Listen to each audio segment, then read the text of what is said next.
Konnichiwa. Welcome to the Office Samurai podcast, where we're not just surviving the office, we're conquering it one automated process at a time.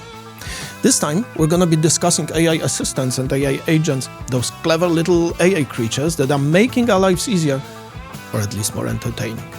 I'm your host, Andrzej, one of the founders of Office Samurai, a company that dares to ask, what if we did business consulting without all the bullshit? So, whether you're a business leader, a tech geek, or just someone who is tired of answering the question, where do I find a procedure for that for the 1000th time, you're in the right place. Now, grab your favorite katana or that emergency chocolate bar stashed in your drawer, and let's get to it.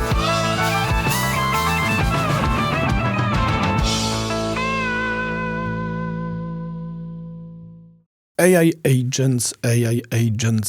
Everybody wants to talk about AI agents. If you go to LinkedIn, half of the posts are about AI agents, and you will see a lot of different people talking a lot of different things about AI agents.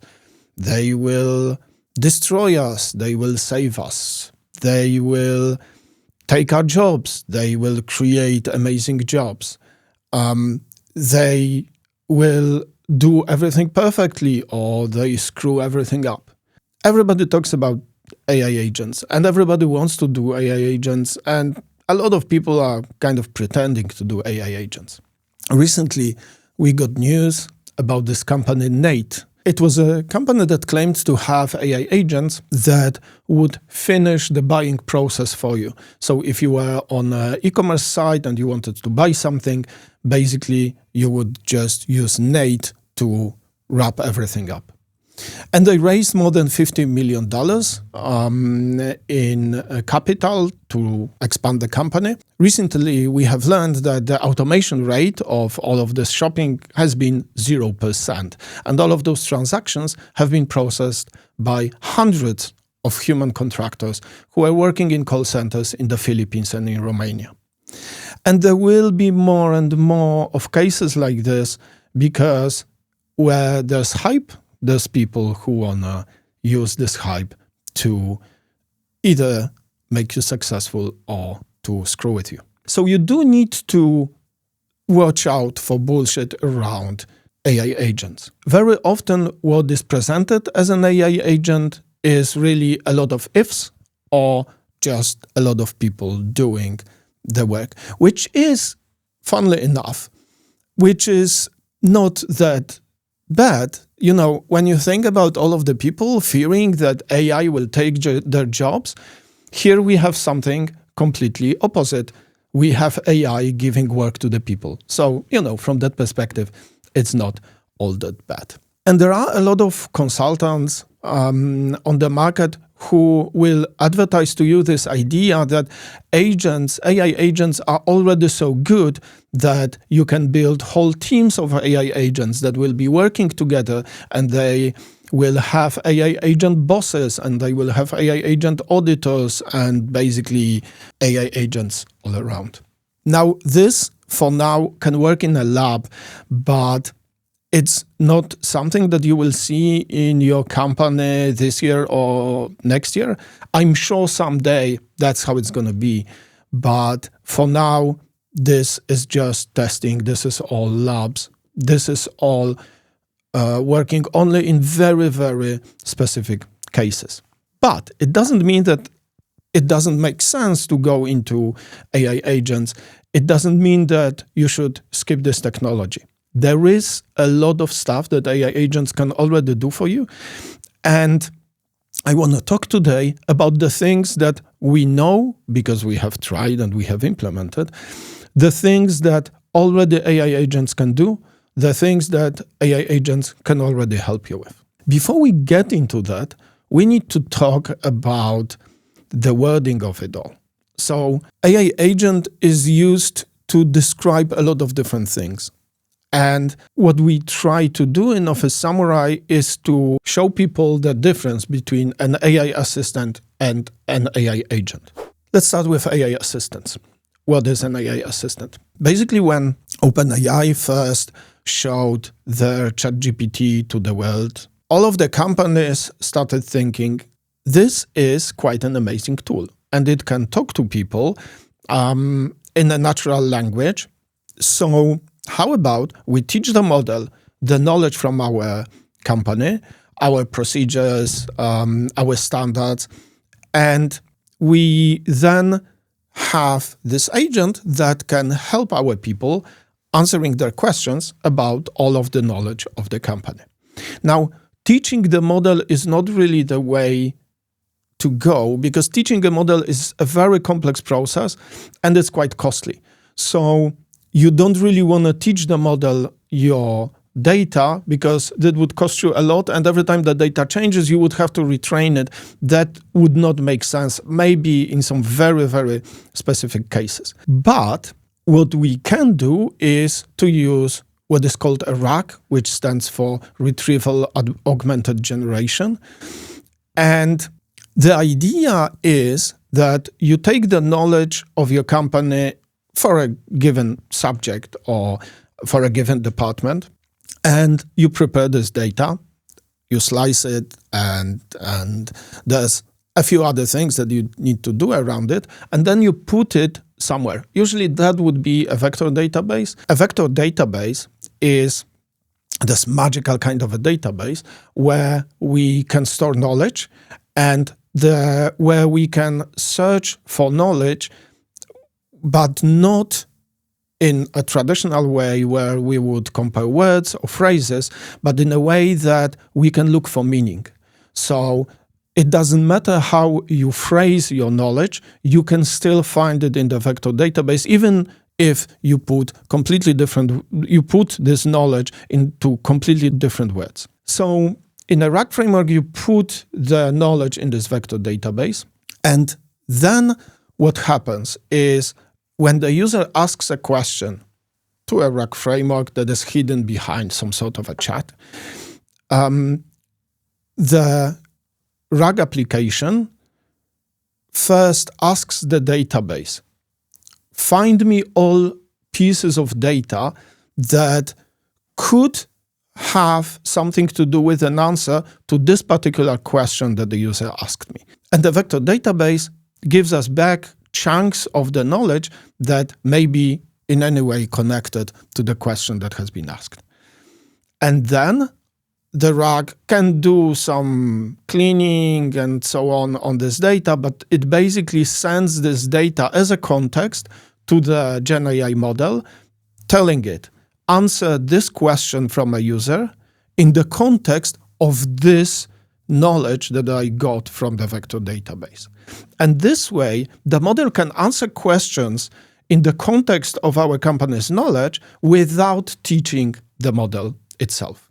So this is a really neat way of putting together a Gen AI assistant that knows your information, but is way cheaper and simpler to build than your own Gen AI model.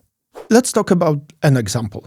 In Office Samurai, we have this Gen AI assistant called Cyber Ola. Ola is the head of our admin and HR.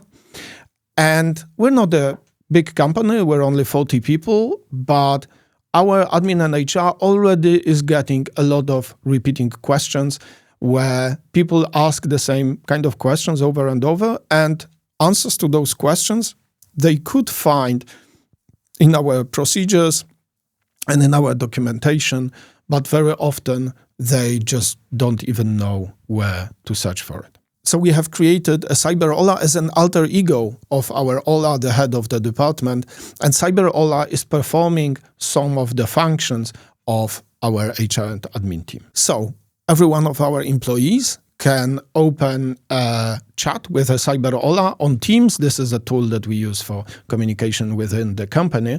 So they go on Teams and they ask Cyber Ola a question.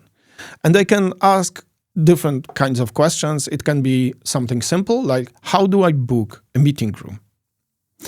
And then Cyber Ola returns information on how to book a room, and also along with this information, it returns information about what is the document that it found this info in and what is the page number in this document. We have put in Cyber Ola 70 different documents. So HR and admin procedures, internal regulations, IT procedures, new joiner packs. So all of the information that one of our employees could be asking about. So we can also ask things like, what are the benefits for our employees? And then again, Cyber Ola will find this information and it will give it to the user. It's not just searching for information and copying, pasting it. It looks at the information and rephrases it. So if you ask it to give it to you briefly or with some more information, it will do just that. It's not just copying and pasting information. You can go and ask it, do I need to change my laptop's name? And then it finds information about the change of laptop's name in our IT procedures and gives you information about, yes, you need to do it, and this is how you do it. Even with the questions like, can I bring my dog to work? In Office Samurai, our employees are allowed to bring dogs to work. We love dogs and we really like to have them around. And so Cyber Ola will tell us, yes, you can bring your dog to work. But the interesting thing is, we do not have a policy for any other pets, just for dogs. So if you ask it, can I bring my parrot to work? It's actually going to tell you, I do not know, I do not have information about this in my knowledge. And it's going to tell you, please contact the real Ola, the human Ola, and she will give you the answer. And this, to our surprise, was one of the hardest things to achieve in our Gen AI assistant. And this is because generative AI models, they do tend to hallucinate a lot. And the hallucination is usually happening when the model doesn't have enough information to answer the question, but not unlike humans, even though it doesn't really know, it is trying to come up with an answer. So we have been playing with some AI agent builders, a few different ones, and there's a lot of AI agent builders out there that allow you to build your own AI assistants very easily. And so basically you just upload some documents and give it a simple prompt, and then you start talking to it and it answers your questions. The problem that we had with basically most of those off-the-shelf solutions is that when we asked it, can I bring my parrot to work? Very often they would say, yes, you can bring your parrot to work, even though we have no information about bringing parrots to the office. So if you use one of those off-the-shelf solutions, and they absolutely can help you, but you really have to be careful about hallucinations, because if you have one of those easy-to-use tools, it's quite hard to adjust them exactly to your needs, and you do not have as much control over how it works compared to a custom-made, tailor-made solution like Cyber Ola. Now that you know what AI assistants can do, take a moment to think how you could use them in your organization. Because there's a lot of opportunities. Think about this.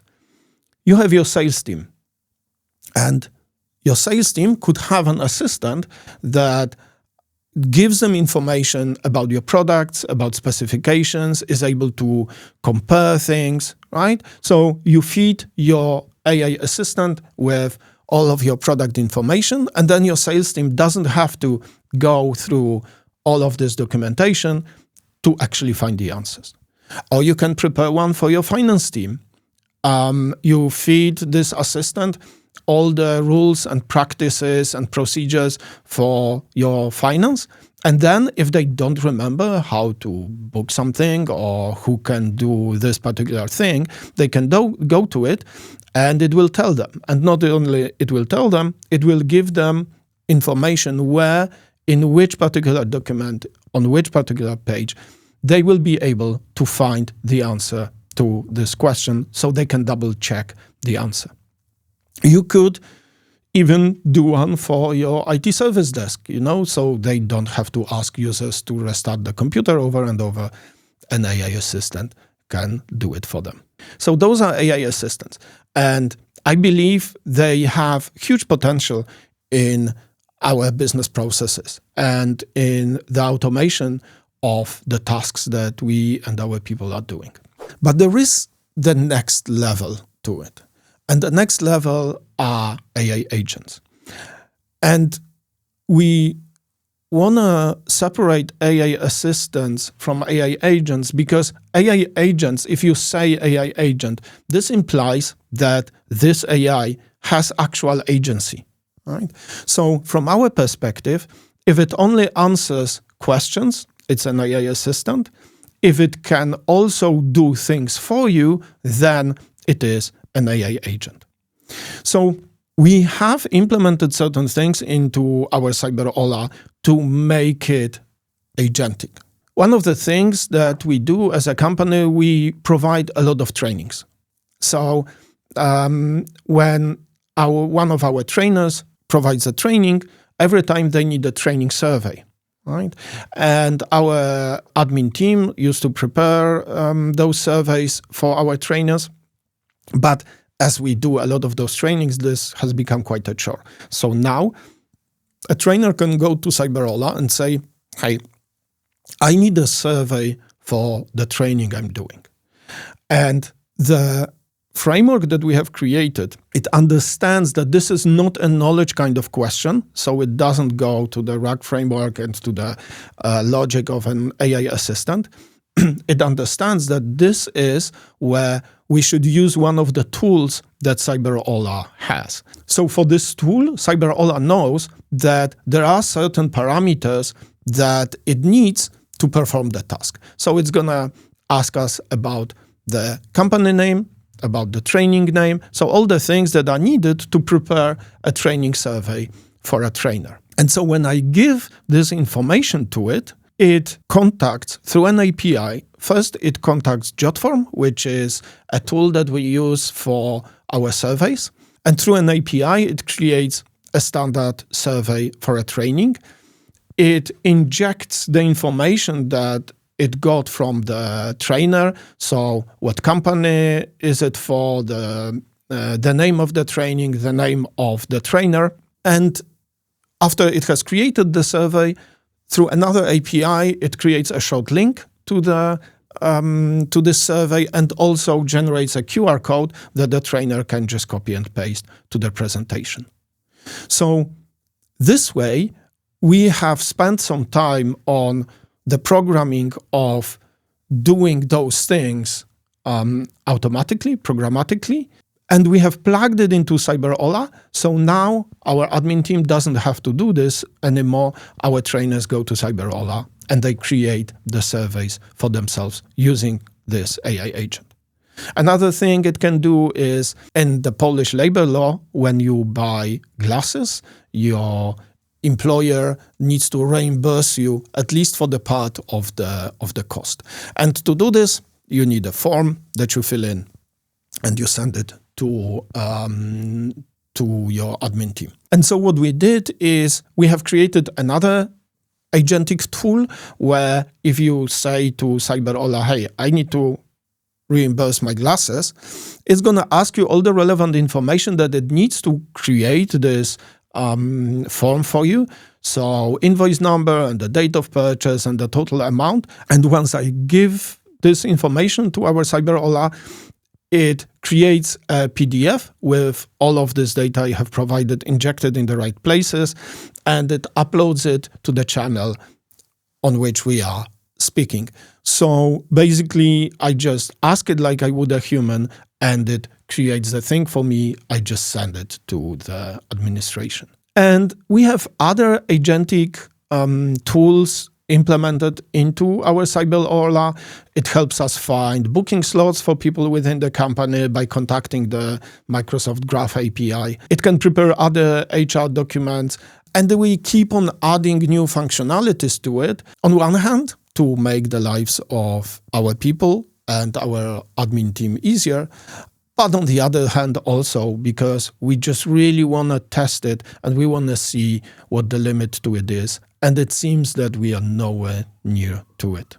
And so if you think about those AI agents, you can again think about how they could help your teams. And so when I talked about an AI assistant for your sales team, you could add to it agentic automation. And so it could not only give your salespeople information about the products, it could also update the status of their leads in your CRM. It could be putting notes that you dictate to it about the meetings you took.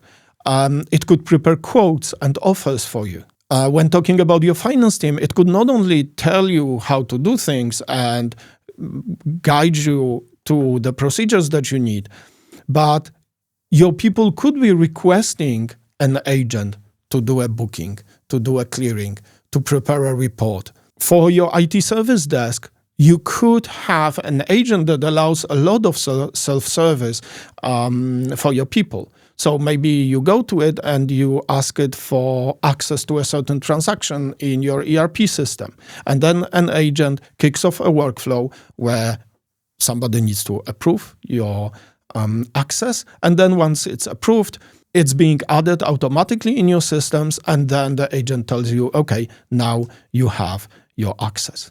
So the possibilities here are basically endless. And the more we think and the more we work with AI assistants and AI agents, the more we see that this is something that could, in time, it's going to take time, but in time it could fundamentally change the way organizations operate. And in one of the previous episodes, I said that today, robotic process automation is business as usual. And I strongly believe that in a few years, AI assistants and AI agents will be business as usual. Every one of us will have multiple assistants and agents that will be helping us with our everyday work. All in all, Office Samurai's perspective on AI assistants and AI agent is the technology is now ready. The possibilities, huge. And now it's the high time to get it implemented. And that's our time. We've officially run out of things to say about AI agents for now. You've reached the end of another Office Samurai podcast episode. Congratulations on your excellent taste. Big arigato for listening, whether you asked your AI assistant to play this for you or you actually clicked it yourself. We know your time is valuable, unlike that NFT your cousin convinced you to buy.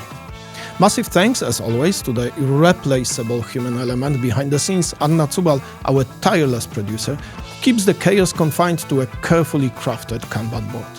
Recorded, as always, at the legendary Vodzubit studio, where the only thing more complex than the AI code is the coffee machine. If this episode sparked your circuits, subscribe, rate, review, tell your friends, tell your colleagues, tell that AI chatbot you argue with late at night. Got thoughts, feedback, burning questions about whether AI agents dream of electric sheep or just endless spreadsheets? Drop us a line. We love hearing from you. Until next time, keep your firewall strong and your AI agents on a short digital leash. You know, just for now, just in case. Matane!